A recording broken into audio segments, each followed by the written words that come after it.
자, 이번 시간은 페이지 170페이지 조건의 종류 해가지고 정지조건, 해제조건이죠. 한번 생각해 보자고요. 일단 정지조건이라는 것은 조건이 성취가 됨으로써 효과가 생기는 게 정지조건이잖아요. 그러면 정지조건이라는 것은 현재 아직은 효과가 없다는 거죠. 효과가 없지만 미래에 불확실한 조건이 성취가 되면 미래에 효과가 생길 수도 있는 조건이 정지 조건인 거죠. 이에 반해서 해제 조건은 조건이 성취가 됨으로써 효과가 없어지는 게 해제 조건이잖아요. 그 말은 현재 해제 조건은 이미 효과가 있다는 거예요. 다만 미래에 불확실한 조건이 성취가 됨으로써 미래에 효과가 없어질지도 모르는 게 뭐죠? 해제 조건인 거죠. 자, 여기서 좀 생각해 볼 게 있습니다, 여러분들. 자, 우리는 이렇게 생각하죠. 효과가 생기는 게 정지 조건, 효과가 없어지는 게 해제 조건, 이렇게 생각하시거든요. 뭐 틀린 말은 아니에요. 근데 문제는 우리는 미래에 살고 있는 것이 아니라 현재에 살고 있다는 거죠. 그래서 요 미래 시점을 기준으로 해가지고 정지 조건이냐 해제 조건이냐를 따지시게 되면 어떤 일이 발생하게 되냐면 혼란스럽고 이랬다 저랬다는 것처럼 느껴져요. 그래서 어떤 예가 나왔을 때 그것이 정지 조건이냐 해제 조건이냐 여부를 따질 때는 될 수 있으면은 현재 시점으로 치환을 해가지고 따져보시는 것이 좋다는 거죠. 교재 보시면 얘가 나와 있거든요. 한번 볼게요. 자, 정지 조건 해가지고 얘가 뭐가 나왔습니까? 너가 시험에 합격하면 이 토지를 주겠다죠. 그러면 토지를 주니까 정지 조건 이래 하지 마시고 지금은 토지를 안 주겠다는 얘기니까 정지 조건이다. 이렇게 현재 시점으로 치환하시라고요. 또 해제 조건에 들어볼까요? 내가 시험에 합격할 때까지 생활비를 대주겠다는 얘기예요. 그러면 불합격하면 생활비를 안 주겠다는 얘기니까 해제 조건 이렇게 하지 마시고 지금 당장은 생활비를 주겠다는 얘기니까 뭐죠? 해제 조건이구나. 이렇게 이해하시라고요. 자, 현재 시점으로 치환해서 의의를 좀 해보셨으면 좋겠다는 거 말씀을 드리고 그 다음에 정지 조건은 현재 효과가 없는 거잖아요. 따라서 정지 조건은 대표적인 유동적 무효라는 거 좀 생각해 보셔야 돼요. 자, 유동적 무효가 뭔가요? 지금은 무효지만 일정한 요건을 갖추면 유효로 뒤바뀔 가능성이 있는 무효가 유동적 무효니까 정지 조건부 법률행위도 유동적 무효인 거예요. 그 다음 해제 조건은 대표적인 뭐가 되는 거죠? 유동적 유효가 되는 거죠. 왜요? 지금은 효과가 있지만 유효하지만 일정한 요건을 갖추게 되면 해제 조건이 성취가 되면 효과가 없어질지도 모르는 것이니까 해제 조건부 범위의 대표적인 뭐가 돼요? 유동적 유효가 되는 거죠. 자, 우측에 보시면 이제 박스가 나와 있잖아요. 자, 나와 있는 판례들인데 뭐 특별한 의미가 있는 것은 아니고요. 정지 조건이란 현재 효과가 있지만 효과가 없다라는 거 기억해 두시고 해제 조건 현재 이미 효과가 있다라는 거 유의하시기 바랍니다. 그 다음에 박스 밑에 적극 조건, 소극 조건 나오죠. 한번 읽어보시되 아무런 의미가 없어요. 그 다음에 수위 조건과 비수위 조건이 나오는데 요거는 시험에 잘 나오지는 않습니다. 그렇지만 개념이를 잡아야 되니까 한번 정리를 해보자고요. 일단 조건의 성취 여부가 당사자 의사에 의해서 성취될지 말지 여부가 좌우되면 이걸 우리가 수의 조건이라고 하고요. 당사자 의사에 의해서 좌우될 수 없다, 어쩔 수 없다 이런 걸 우리가 비수의 조건이라고 합니다. 다시 말씀드리지만 조건 성취 여부가 당사자 의사에 의해서 좌지우지된다, 성취될 수도 있고 안 될 수 있는 거 우리가 수의 조건이라고 하고 당사자 의사에 의해서 어쩔 수 없는 것을 우리가 비수의 조건이라고 해요. 자, 수의 조건이 다시 순수 수위 조건과 단순 수위 조건으로 나뉩니다. 일단 순수 수위 조건은 무효예요. 그러니까 이건 뭐냐면 순수하게 아무것도 없고 당사자 의사만 있다는 거죠. 마음이 내키면 너에게 10억 주겠다. 기분이 땡기면 너한테 10억 주겠다. 뭐 이런 거예요. 이런 것들은 마음이 내키는지 안 내키는지 뭐 할 수 없어요. 입증할 수도 없고 증명할 방법도 없기 때문에 이행할 필요가 없다는 의미에서 순수 수위 조건은 뭐죠? 무효인 거죠. 이에 반해서 단순 수위 조건은 유효하거든요. 그러니까 단순 수위 조건은 뭐냐면 조건 성취만이 단순하게 당사자 의사에 의해서 좌우되는 조건을 우리가 단순 수위 조건이라고 해요. 예를 들어서 이런 거죠. 내가 제주도로 여행하면 꿀단지를 사다 주겠다요. 자, 그러면 내가 제주도로 여행할지 안 할지 누구 마음이죠? 제 마음이니까 이것도 뭐죠? 수위 조건인 거죠. 근데 순수 수위 조건과 달리 제주도를 여행한다는 그 사실은 뭐 할 수 있어요? 입증할 수가 있고 증명할 수가 있는 것이니까 단순 수위 조건은 뭐인 거죠? 유효한 거죠. 다시 말하면 제주도로 여행할지 말지는 당사자 마음이라는 점에서 이것도 뭐예요? 수위 조건이긴 하지만 제주도를 여행한다는 객관적 사실이 남고 그것은 입증할 수가 있기 때문에 단순 수위 조건은 뭐한 거죠? 유효한 거죠.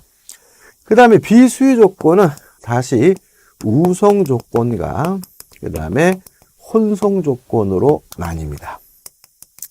자, 일단 비수위 조건이 뭐죠? 당사자 의사에 의해서 좌우될 수 없는 것을 우리가 비수위 조건이라고 하잖아요. 그러면 우성 조건은 두 가지를 예를 들 수가 있어요. 자연현상. 내일 비가 오면 우산을 주겠다. 내일 비가 올지 안 올지는 당사자 의사에 의해서 좌우할 수 없으니까 비수위 조건이고 우성 조건이죠. 근데 여기서 좀 조심할 것은 뭐냐면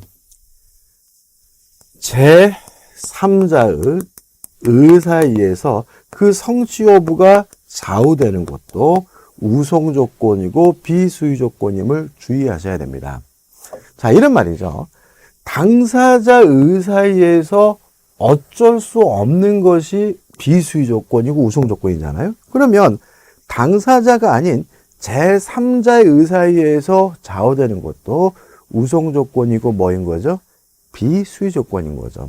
예를 들어서 송중기라는 배우가 이혼을 하고 외국 배우하고 사귄다고 나왔단 말이죠. 그죠? 근데 옛날에 그 뉴스를 보고 제가 제 처한테 이런 거죠. 야, 근데 와이프 송중기하고 그 외국부하고 결혼할까? 그랬더니 제 처는 결혼 안 한대요. 그래서 제가 내기하자. 송중기와 그 외국 배우가 혼인하면 10,000원 빵 하자라고 계약했다면 이거는 뭐죠? 우성 조건인 거예요. 왜냐하면 계약의 당사자는 저와 제 처인데 결혼할지 안 할지는 누구 마음이에요? 송중기 마음이고 그 외국 배우 마음이잖아요.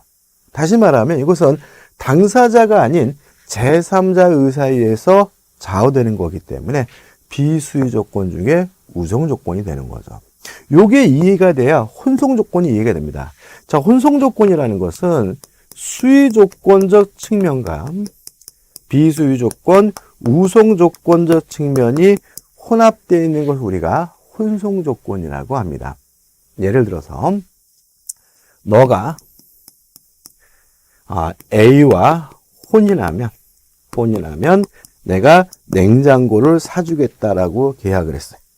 그러면 너라는 사람은 계약 당사자니까 너가 혼인할지 안 할지 마음은 당사자 마음이고 수위 조건인 거죠. 근데 계약의 당사자는 저하고 너라는 사람이잖아요. 그러면 A는 계약의 당사자가 아니에요. 제3자인 거죠. 그러면 A가 혼인할지 말할지 여부는 제3자 의사고 이것은 뭐죠? 우성 조건인 측면인 거죠. 이해되시나요? 너가 A가 혼인하면 냉장고를 사주겠다. 너의 마음은 당사자 의사니까 수위 조건적 측면이고 A의 마음은 제3자 마음이니까 우성 조건의 측면이고요. 이런 거 우리가 혼성 조건이라고 합니다. 시험에 잘 나오는 부분은 아닌데 한 가지만 잊지 마십시오. 여기서 무효가 되는 것은 순수하게 당사자 의사에 의해서 좌우되는 단순 수위 조건만 무효가 된다는 거 하나는 꼭 기억해 두셔야 됩니다. 자, 그러면 이제 교재에 잠깐 볼까요? 자, 172페이지 오시면 혼성 조건이 나와요. 자, 보세요. 혼성 조건이란 니은번입니다. 위에서부터 한 7번째 순서네요. 니은번. 혼성 조건이란 조건 성취 여부가 당사자 의사. 이건 뭐죠? 수위 조건의 측면. 제3자의 의사. 이건 뭐죠? 우송 조건 측면이죠. 의사에 의존하는 경우를 말한다. 그 예를 너가 을과 결혼하면 물건을 주겠다는 것을 우리가 혼성 조건이 되고요. 유효합니다. 무효가 되는 것은 순수 수위 조건만 무효가 되는 거죠. 그 다음에 이제 조건부 법률 효력입니다. 자, 147조가 나오는데 일단 특별한 건 없어요. 정지 조건이 성취가 되면 효과가 생깁니다. 근데 조심할 것은 성취된 때부터 효과가 생기니까 그 효과 각오로 소급하진 않아요. 해제 조건이 성취가 되면 효과가 없어집니다. 주의하실 것은 해제 조건이 성취된 때부터 효과가 없어지는 것이니까 소급표는 없습니다. 다시 말하면 조건 성취 여부의 효과는 소급하지 않는 것이 원칙인 거예요. 그래서 교재 기억 밑에서부터 6번째 줄 비소급의 원칙이죠. 다만 당사자 간의 특약으로 소급시키는 것은 가능하다는 거 꼭 기억해 두셔야 되겠죠. 그래서 173페이지 맨 위에 보시면 이런 말이 나옵니다. C. 이러한 당사자 사이의 약정에 의한 조건 성취 소급하는 당사자 사이에만 유효하다. 당사자 간의 특약으로 그 조건 성취 효과를 소급시키는 것은 가능하고요. 물론 제3자의 권리는 제3자 권리는 침해할 수는 없겠죠. 자, 그 다음에 입증책입니다. 한번 생각해 보세요. 정지 조건이라는 점은 누가 입증을 하느냐? 자, 정지 조건이라는 것이 입증하면 이행할 필요가 없어요. 왜냐하면 정지 조건은 현재 효과가 없는 거니까요. 정지 조건이 성취됐다는 사실은 누가 입증하느냐? 정지 조건이 성취됐다는 사실이 입증이 되면 효과가 생겨요. 그러면 정지 조건이라는 점은 효과 발생을 다투는 자, 부정하는 자가 입증하는 겁니다. 왜요? 정지 조건이 이미 입증되면 이행할 필요가 없는 거니까. 왜요? 정지 조건은 현재 효과가 없는 거니까. 정지 조건이 성취됐으면 누가 입증합니까? 효과 발생을 주장하는 자가 입증하는 거예요. 왜요? 정지 조건이 성취됐다는 사실이 입증이 되면 효과가 뭐죠? 생기는 거니까요. 이해되시나요? 자, 예를 들어볼게요. 제가 예입니다. 중학교 다니는 중학생 아들이 있는데, 제가 이렇게 얘기했어요. 야, 우리 아들, 너 이번 시험에 3등 안 했으면 갤럭시 23로 내가 바꿔줄게, 휴대폰. 그랬더니, 아싸라고 한단 말이죠. 그러면 저는 3등 안에 들면 휴대폰을 바꿔주겠다는 말은 정지 조건인 거잖아요. 근데 이놈이 하룻밤 자고 나더니 지금 당장 사달라고 막 대굴대굴 불러요. 그래서 제가 그런 거죠. 야, 임마, 아빠가 언제 지금 바꿔주겠다고 했어, 짜식아. 너 이번 시험에 3등 안에 들면 바꿔준다고 했지. 라는 말은 저는 정지 조건임은 주장하고 입증하는 거죠. 지금 당장 안 사주겠다고 하는 거죠. 누가요? 스마트폰을 바꿔주기 싫은 제가. 정지 조건이면 효과 발생을 부정하는 자, 다투는 자가 입증하는 겁니다. 그랬더니 제 아들이 이제 어떻게 해요? 진정을 해가지고 열심히 공부해가지고 3등 안에 들었어요. 그러면 이제 저한테 성적표를 딱 보여주겠죠. 아빠, 나 이번에 시험에서 2등 했거든. 뭘 입증하는 겁니까? 정지 조건이 성취됐음을 입증하는 거죠. 누가요? 효과 발생을 주장하는 제 아들이. 이해되시죠? 교재 나와 있는 내용도 꼭 한번 읽어보시고 기억해 두시기 바랍니다. 그 다음 2번 조건부 권리의 취득 및 보호해가지고 조건부 권리를 기대권이다 이 말이에요. 그러니까 현재 권리가 아니라 미래 권리이기 때문에 기대권 또는 희망권이라고 하고요. 또 조건부 권리도 일종의 재산권이기 때문에 처분, 상속, 보전, 담보로 설정할 수 있다는 걸 일단 기억해 두시고, 여기서 제가 설명드릴 게 뭐냐면 2번 해가지고 조건부 권리에 대한 보호 해가지고 나와 있죠.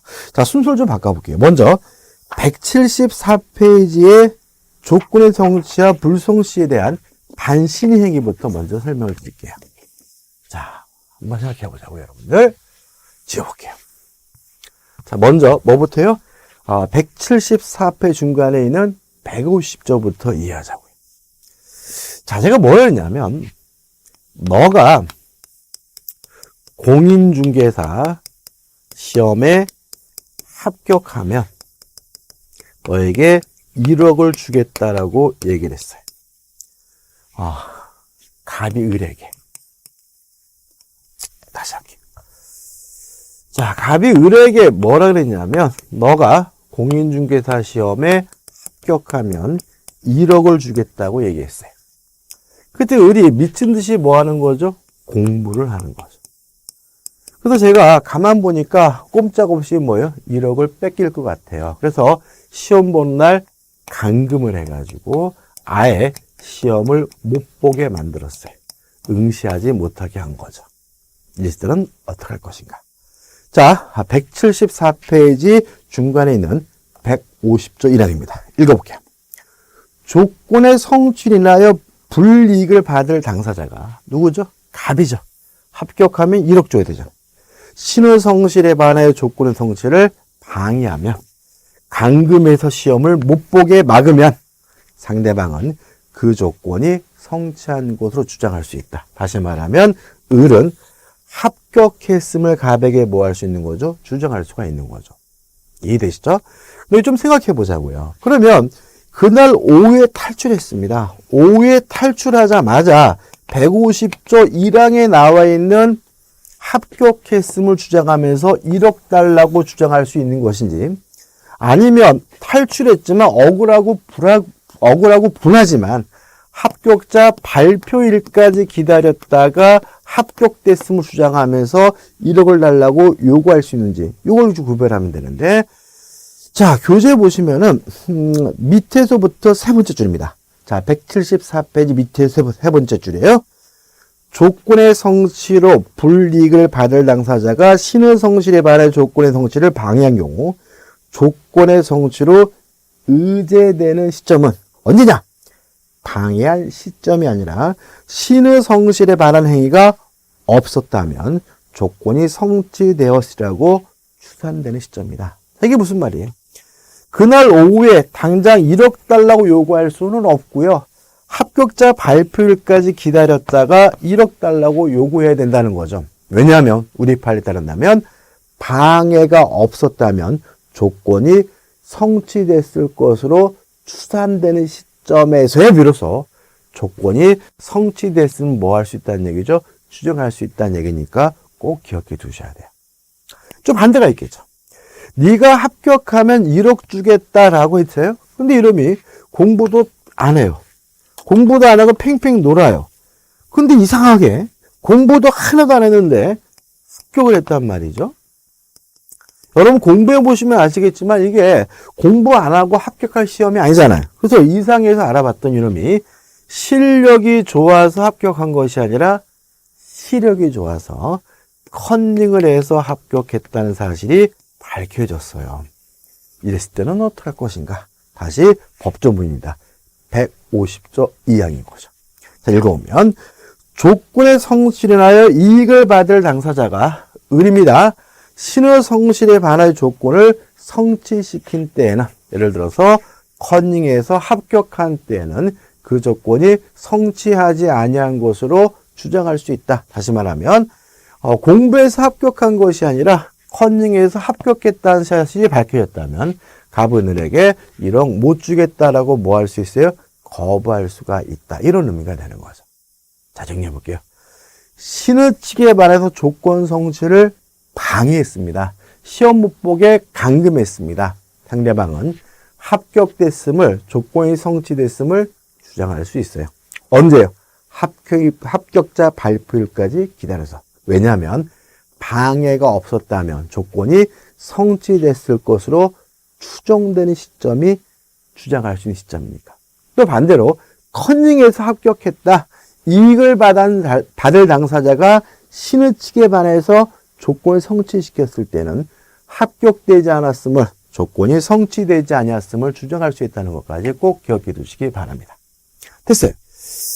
자, 그럼 예를 좀 바꿔볼게요. 답이 을에게 뭐라 그러냐면, 네가 공인중개사 시험에 합격하면 내가 살고 있는 아파트를 주겠다라고 얘기를 했어요. 그때 을이 미친 듯이 뭐 하는 거죠? 공부를 하는 거죠. 그래서 갑이 꼼짝없이 아파트를 뺏길 것 같아요. 그렇다 그래서 감금하고 시험 못 보게 하고 공부 못하게 한다고 해봤자 을이 합격됐음을 뭐 할 수 있는 거죠? 추정할 수가 있는 거잖아요. 그래서 갑이 너에게 이 아파트를 뺏길 수는 없다 해가지고 이 아파트에 대해서 병과 매매 계약을 하고 병에게 이전 등기를 해줘버렸어요. 이러한 갑의 행위를 어떻게 할 것인가 문제예요. 다시 앞으로 갈게요. 자, 173페이지 오시면 173페이지 하단에 148조가 나옵니다. 자, 148조. 조건 있는 법률행위 당사자는 조건의 성부가 미정한 동안에 을이 열심히 공부하고 있는 동안에 조건의 성취나 생길 상대방의 이익을 해하지 못한다라고 규정을 하고 있습니다. 다시 말하면 이러한 매매 등을 하지 말라고 148조가 뭐 하고 있는 거죠? 금지를 하고 있는 거죠. 그죠?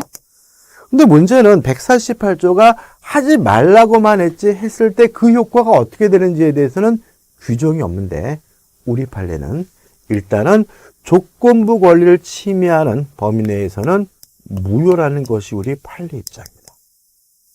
148조에서 하지 말라고 금지하고 있으니까 일단은 무효다. 근데 문제는 엉뚱한 병이 뭘 봅니까? 피해를 볼 수가 있죠. 따라서 우리 판례는 이 무효를 가지고 병에게 대항하기 위해서는 뭐가 필요하냐면 등기가 필요하다는 것이 우리 판례 입장입니다. 자, 합격하면 아파트를 주겠다고 해놓고 팔아먹으면 일단은 뭐라고 된다고요? 무효다. 다만 이 무효를 가지고 제3자에게 대항하기 위해서 뭐가 필요합니까? 등기가 필요하다는 입장이에요. 교재 보시면 173페이지 하단에 보시면 동그라미 C가 있어요. 자, 읽어볼게요. 조건부 권리를 침해하는 처분행위는 후에 조건 성취하여 조건부 권리자가 취득하는 권리가 방해되거나 침해되는 한도 내에서는 뭐죠? 무효가 된다. 다만 추가할 것은 무효를 가지고 이 병과 같은 제3자에게 대항하기 위해서 뭐가 필요합니까? 등기가 필요해요. 그럼 이것도 생각해 볼 거죠. 합격하면 아파트를 받을 수 있는 이 조건부 권리도 등기할 수 있느냐? 가능합니다. 뭐가 가능하냐면 가등기하는 것이 가능하다는 것이 우리 판례 입장이에요. 실무적으로 그렇습니다. 정리해 볼게요. 자, 조건부 권리를 침해하는 처분행위는 일단은 뭐죠? 무효입니다. 다만 이 무효를 가지고 제3자에게 대항하기 위해서 뭐가 필요합니까? 등기가 필요합니다. 그 다음에 자, 을은 지금 합격하면 아파트를 받을 수 있는 요 권리가 있죠. 요 권리는 팔아먹을 수 있어요. 자, 하단에 보시면 149조가 나와 있죠. 조건 성취가 미정한 권리 의무는 일반 규정에 의하여 처분, 상속, 보존 또는 담보로 할 수 있습니다. 다시 말하면 일반적인 재산권과 마찬가지로 처분할 수도 있고요. 또 보존할 수도 있고 상속도 되고 담보로도 제공할 수 있어요. 특히 여러분 조심할 것은 만약에 요 합격하면 아파트를 받을 수 있다 같은 부동산에 대한 권리라면 보존하기 위해서 뭐 하는 것이에요? 등기하는 것이 가등기하는 것이 가능하다는 것도 주의하시기 바라고 또 담보로 제공하는 것도 가능하다는 것도 함께 꼭 기억해 두시기 바랍니다. 처분할 수도 있고요. 상속도 되고요. 보전할 수도 있고 뭐 할 수 있습니까? 담보로 증거하는 것도 가능하다는 거 꼭 기억해 두시기 바랍니다. 그것이.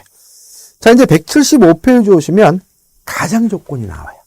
자, 175번입니다. 175페이지. 일단 1. 기성조건, 불능조건이죠. 자, 기성조건은 뭐냐면 이미 성취된 조건을 말해요. 불능조건은 뭐냐면요. 이미 불가능하게 된 조건이 뭐죠? 불능조건이에요. 자, 지금 여기서 우리가 지금 뭘 공부하고 있냐면 가장 조건을 공부하고 있거든요.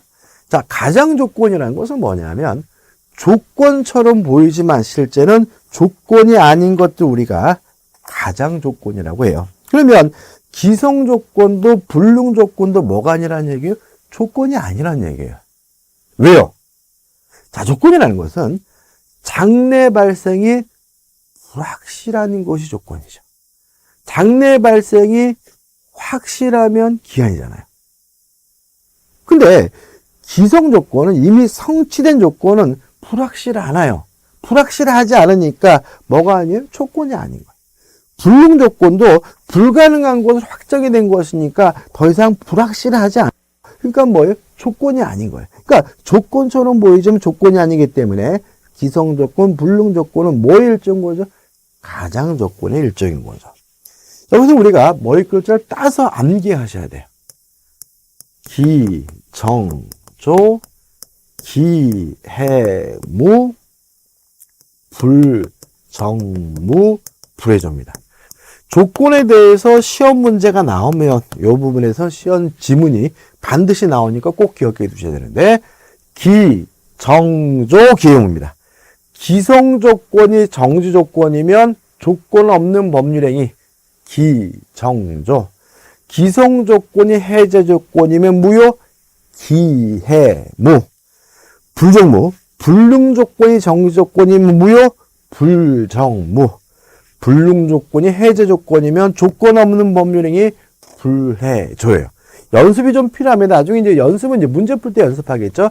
기, 정조, 기해무, 불정무, 불해조입니다. 그 다음 하단에 보시면 불법 조건이 나오죠. 이건 뭐냐면 조건이 반사회적인 경우를 말합니다. 조건이 반사회적인 경우에는 한 가지만 잊지 마세요. 조건만 무효인 것이 아니라 법률행위 전체가 싹 무효가 된다는 거죠. 기억나시나요? 자, 법률행위 자체는 나쁜 짓이 아닌데 반사회적이지 않은데 조건이 반사회적인 경우가 있다. 그때는 조건만 무효인 것이 아니라 법률행위 전체가 무효인 거죠. 그래서 176페이지 상단에 나와 있는 불법 조건해 가지고 나와 있는 판례가 뭐예요? 지금 말씀드린 것처럼 조건이 반사회적이면 조건뿐만 아니라 법률행위 전체가 다 무효가 된다는 판례가 되는 거죠. 그 다음에 4번 법정 조건, 법률 규정이란 조건입니다. 조건이 아니에요. 왜냐하면 조건이라는 것은 당사자 의사에 의해서 임의적으로 부과된 것만이 조건입니다. 법률 규정에 의해서 부과된 것은 뭐가 아닙니까? 조건이 아니다 정도만 기억하시면 돼요. 자, 이번 시간 여기까지고요. 이제 다음 시간에 이제 3에서 기한부 법률행위를 보도록 하겠습니다.